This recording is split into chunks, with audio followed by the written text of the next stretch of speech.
Shalom bagi Bapak Ibu, Saudara sekalian.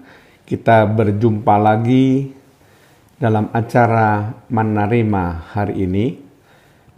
Kita akan membahas berbagai topik-topik menarik, bahkan topik-topik yang bisa menambah wawasan rohani kita, karena kita harus memperkaya diri kita dengan firman Tuhan.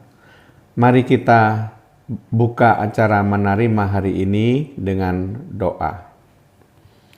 Terima kasih Tuhan kalau kami masih diperkenankan untuk berjumpa kembali dalam acara Menerima hari ini, di mana kami akan belajar firman Tuhan dan Roh Kudus memberikan pengertian-pengertian yang baru mengenai berbagai topik yang akan kami bahas Tuhan. Kami yakin dan percaya kami boleh memperkaya kekayaan rohani kami dengan belajar firman Tuhan. Terpujilah nama-Mu Tuhan, di dalam nama Tuhan Yesus Kristus. Haleluya. Amin.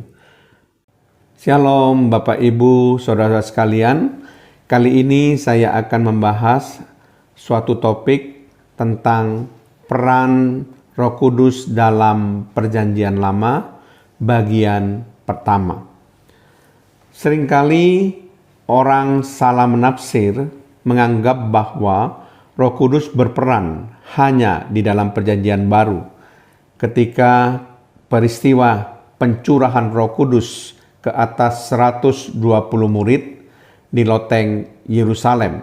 Dapat Bapak Ibu baca dalam Kisah Para Rasul pasal yang kedua ayat 1 sampai yang keempat. Tetapi tentu pandangan ini adalah pandangan yang salah, karena memang Roh Kudus bukan hanya berperan dalam Perjanjian Baru pada pencurahan Roh Kudus, tetapi Roh Kudus telah berperan aktif sejak Perjanjian Lama. Roh Kudus sebagai satu pribadi dalam Allah Tritunggal selalu bersifat aktif melakukan peran fungsionalnya di mana dan kapan saja. Ketiga pribadi Allah Tritunggal memiliki peran yang spesifik dan tidak saling bergantian peran.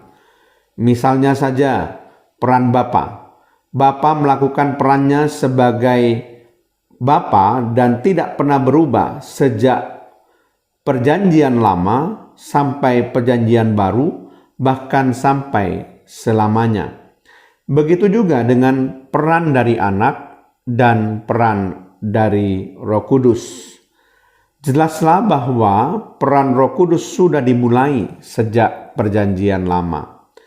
Menarik sekali, suatu penulis buku yang bernama Eric S. Five menulis dalam bukunya bahwa mustahil kita dapat mengenal peran Roh Kudus dalam Perjanjian Baru apabila kita tidak mengenal peran Roh Kudus dalam Perjanjian Lama. Mengerti dengan baik peran Roh Kudus dalam Perjanjian Lama memberi pengertian yang sempurna tentang peran utamanya dalam Perjanjian Baru. Di dalam Perjanjian Lama ada kurang lebih 85 kali disebutkan kata Roh Kudus, atau kira-kira sepertiga dari jumlah yang disebutkan di dalam Perjanjian Baru. Nah, apa peran Roh Kudus dalam Perjanjian Lama itu? Paling tidak kita akan melihat tentang peran Roh Kudus dalam hubungan dengan penciptaan. Nah, kali ini saya akan membahas peran Roh Kudus dalam hubungan dengan penciptaan. Dalam Kejadian 1 ayat yang kedua, di situ disebutkan bumi belum berbentuk dan kosong. Gelap gulita menutupi samudra raya, dan Roh Allah melayang-layang di atas permukaan air. Nah, saudara perhatikan, kata Roh Allah ini adalah huruf besar, tentu berbicara tentang pribadi ketiga dari Allah Tritunggal, yaitu Roh Kudus. Sebagaimana telah dijelaskan bahwa Allah Tritunggal adalah satu kesatuan yang tak terpisahkan, selalu bersama-sama, tetapi mempunyai fungsionalnya masing-masing secara pribadi. Nampak secara jelas pada waktu itu bumi masih belum berbentuk dan kosong.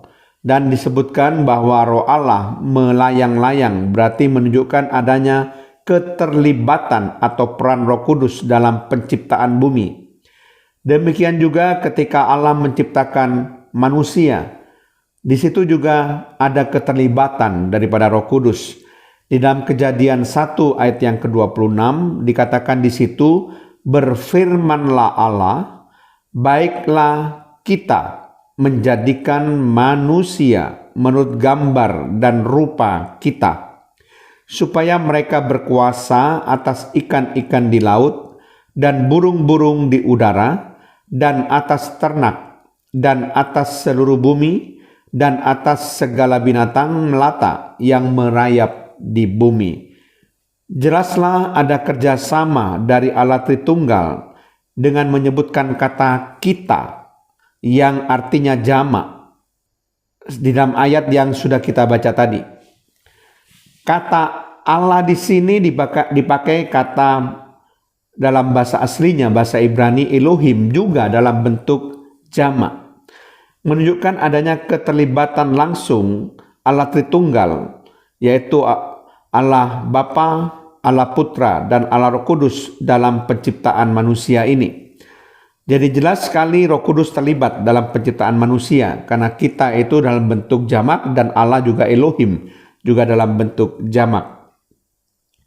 Jadi ada suatu kebersamaan yang terjadi antara Bapa, Anak, dan Roh Kudus.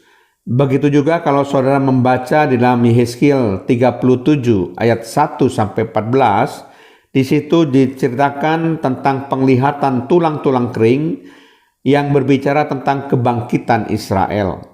Di situ disebutkan hembusan Roh Kudus menghidupkan tulang-tulang kering, yaitu perlambangan Israel yang akan dipulihkan dari kematian rohani. Ini juga menunjukkan adanya peran Roh Kudus yang menghidupkan di dalam perjanjian lama. Amin. Mari kita berdoa. Terima kasih Tuhan kalau hamba-Mu sudah membahas peran Roh Kudus dalam perjanjian lama bagian yang pertama ini, paling tidak supaya kami boleh menambah wawasan tentang teologi Tuhan yang harus kami ketahui. Terpujilah nama-Mu di dalam nama Tuhan Yesus Kristus. Haleluya. Amin.